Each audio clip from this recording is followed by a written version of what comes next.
Do you hate losing enterprise deals? So do I. Today, I'm going to talk about probably the most overlooked competitor in every single one of your deals. And this competitor exists in every industry. So no matter who you're selling to, you should be on the lookout. And this competitor is always lurking in the shadows. And what competitor am I talking about? Other internal projects. Tell me if this scenario sounds familiar. You're 2 weeks from the end of the quarter, and that big deal that you've got in your pipeline is ready to land. Until you get an email from your champion or your economic buyer. Yeah, we're not going to be able to get this signed right now. It's going to be another couple weeks. So what do? You go into your CRM, you open up the close date, and you put it on the last day of the next quarter. And this goes on for maybe a year. And after being pummeled with questions quarter after quarter, you eventually just take this deal and hesitantly move it to close lost. So why does this happen? And it's rare for a rep to get to the bottom of this answer. More often than not, you've lost to the competitor you weren't paying attention to.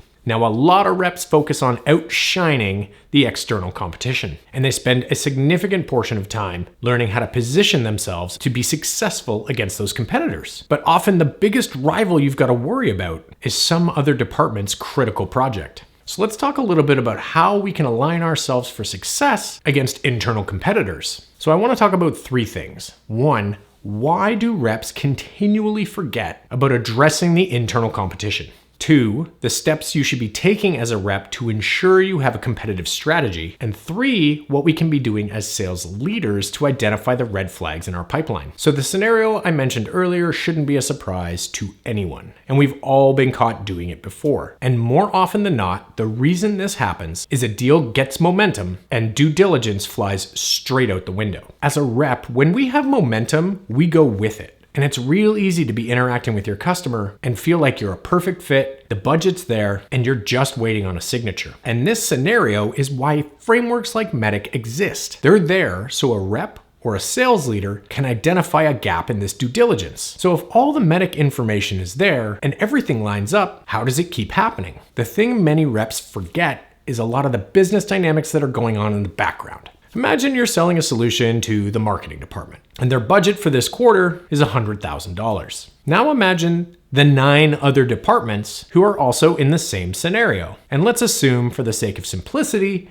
they each also have $100,000 budgets. So we now have $1 million of organizational cash tied up across these business units. Now, while you're selling hard into this marketing department, 9 other sales teams are busy pitching their products to their respective departments, everyone vying for their piece of the pie. Now, what sometimes happens is you have your economic buyer within the marketing department. They own the budget, they have signing authority, you've put them in as your economic buyer. And you're even in the best place ever. You're talking to them directly and not through your champion. What could possibly go wrong? And meanwhile, within the business, there's financial undercurrents. It could be adjusted financial forecast, bad news on the stock market, budgets need to get clamped down. And the company goes from having $1 million pre-allocated across those 10 departments to clamping it down to 1/3 of what it originally was. Now, these 10 departments are fighting for their share of $300,000. And each one of these departments needs the solution that they've been sold. So how does the organization determine which of these projects gets green lights and which of these projects gets sidelined? The answer is so simple, it's almost comical. Which of these projects not only align to the needs of their department, but align to the needs of the broader organization, given this new financial situation? And this is where you're caught with your pants down.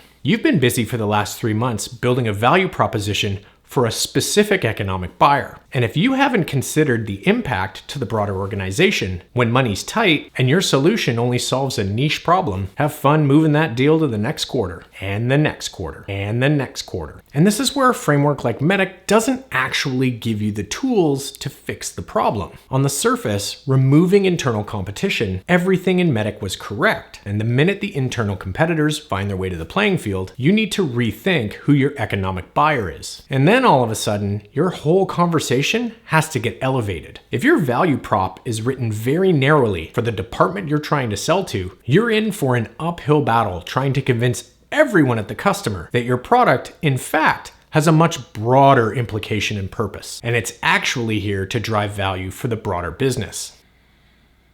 It's a lot of backstepping. So what we need to do is not get into that situation in the first place. And this is where the sales leader needs to step in. When you're doing your weekly pipeline reviews, there's 2 questions you should be adding to any large-scale, high-risk enterprise deal. What are the other critical internal projects this customer's working on? And 2, if the company's budget had to be slashed by 60% tomorrow, what gives you confidence that the company would select to prioritize your solution over those other critical initiatives? Now, if I'm a sales rep and my leader asks me that first question and I don't have any answers, I'm starting not to feel so great. I might need to continue this conversation tomorrow.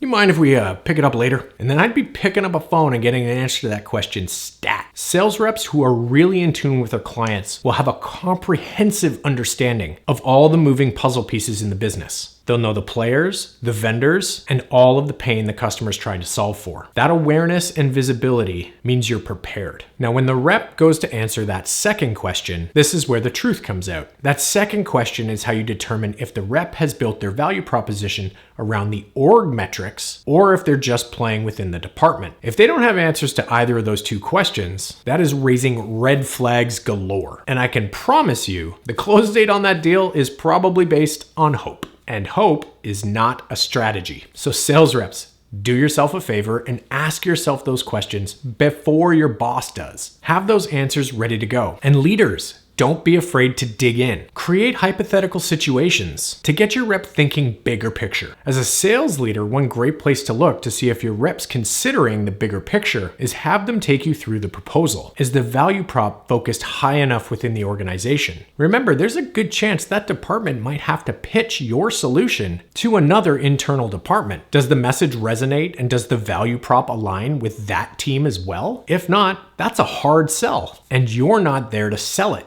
If you have any questions on how to improve your deal review process to better consider the internal competitors, reach out or leave a message in the comments below.